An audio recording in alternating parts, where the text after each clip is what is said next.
All right, so clay is unique, like I said. This first stage of clay, guys, that you're using is called plastic. So when you can alter the clay and you can actually change the shape, what do you call it? Plastic. That's the malleable, moldable stage of clay. So you want it to remain malleable and moldable.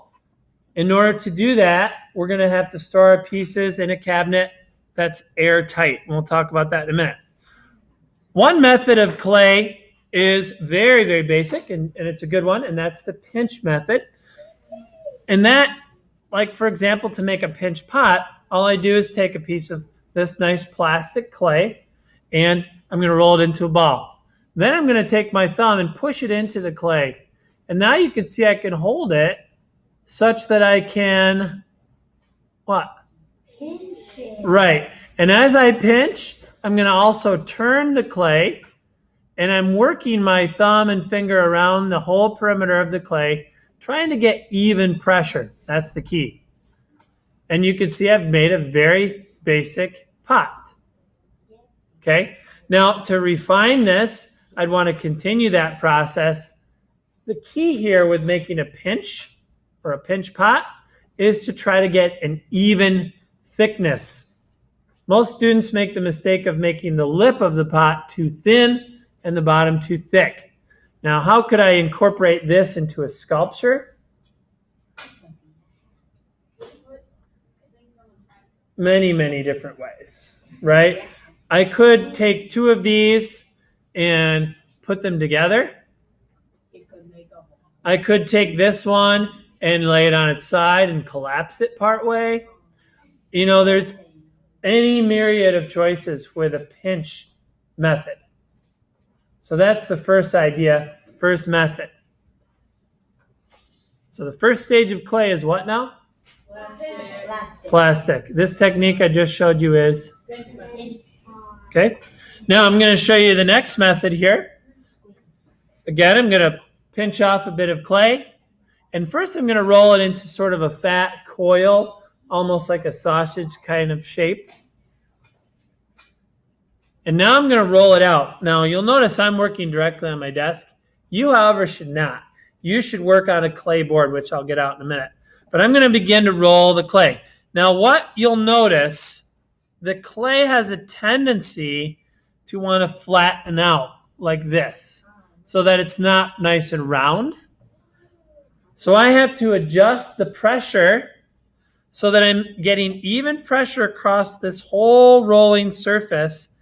And then you might notice as I do this, my fingers are also going to start to pull out.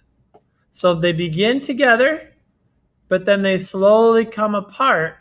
And that's because I'm actually trying to pull the clay while I roll it at the same time. So I'm going to just simply roll this into a coil. Again, the goal, just like with a pinch pot, I want to have even thickness. So if I cut this, if I cut any section of this clay coil, they'd be the same, okay? Each part of my coil would be the same. And that's important. You want that. Notice how this part got a little flattened. That's where you want to try. You want to try to make those coils nice and round. Coils can be used to make any kind of idea, any sort of design, but a classic technique is to take your coil and simply coil it up on itself, like so. And as I raise the sides, I begin to get a coil shape. Okay? Now, in addition to that, I could also take a coil and as opposed to rolling it on top of itself, make a surface, a flat surface, by coiling it up like so. And then I can use this as a sculptural element. I could use this even as the side of a vessel, right? Or as a decorative piece added. You could also use coils in some other way.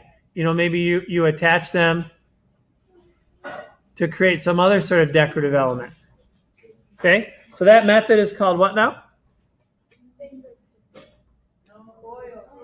Oil. What is it? Oil. Good. Finally, the last method I'm going to show you is slab. Oh yeah. I like this. I get. To make a slab, the best thing to do, and I see some of you, it looks like maybe you're taking notes. That's a good idea. But the way to make a slab is like this. I take a chunk of clay. I like to make sure it's sort of flat on two sides to start out with. And when you do this, one nice thing about doing this, where you sort of just drop it onto a surface, is it does help to get rid of any air bubbles. Air bubbles are the enemy in clay. If you have an air bubble in your clay, it's a good chance that that air bubble will expand and even explode in the kiln, ruining your piece. So you don't want that to happen. For the slab method, you're going to need a roller, and you begin to roll out that piece of clay. Now, if I kept rolling in this direction, what's going to happen to this slab? Long and skinny, right? So I want to, every once in a while, turn it over and work the other direction, because the direction that you roll is the direction it's going to become. So I'm going to roll it a few times, but I'm going to flip it often. Okay, I'm going to flip it over a lot. So this is a slab. Here again, just like the previous two methods, you're trying to get even thickness. It's really key to having a well-made piece of pottery. Now, this could be turned into a lot of different things. I need everyone's attention on the screen, though. First, the most basic method is to simply squish it into a pot. This is called a drape mold. And here I could even take it and lay it over another surface to make a drape. And when this dries, it's going to hold that shape. That's really basic, right? I could layer these together and make an interesting sculpture that way. I can also cut this using a ruler and a knife to make a slab construction. So I could take various pieces of clay, cut them, and attach them together.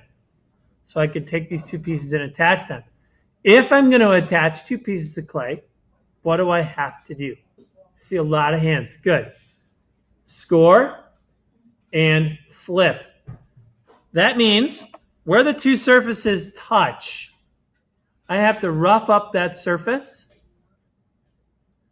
You can use the edge of a knife like I just did, or you can use a toothbrush, or you can use a fork. It doesn't really matter, but you want to rough up both surfaces. Why do I do this, or why is this necessary? Does anyone know why? There's some physics involved as to why I need to rough up these two areas.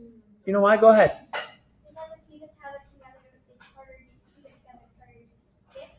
But if you have like little holes in it, it's easier to keep it together. Yeah, all those little holes add surface area. The more surface area you have touching, the stronger the bond will be. Now, I'm missing water. I forgot to bring water up, but I'd want to put a little bit of water between these two seams. I'd want to attach them together, and then you know what I'd want to do finally? Smooth it out. Smooth it out, exactly. I'd want to make that seam disappear. Therefore, I'm going to have a nice bonded piece of clay. Okay? How you utilize these techniques, how you combine them to create a sculpture, that's the art.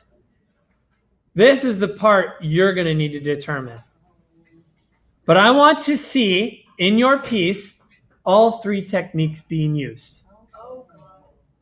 So somehow or another, I want to see pinch, coil, and slab.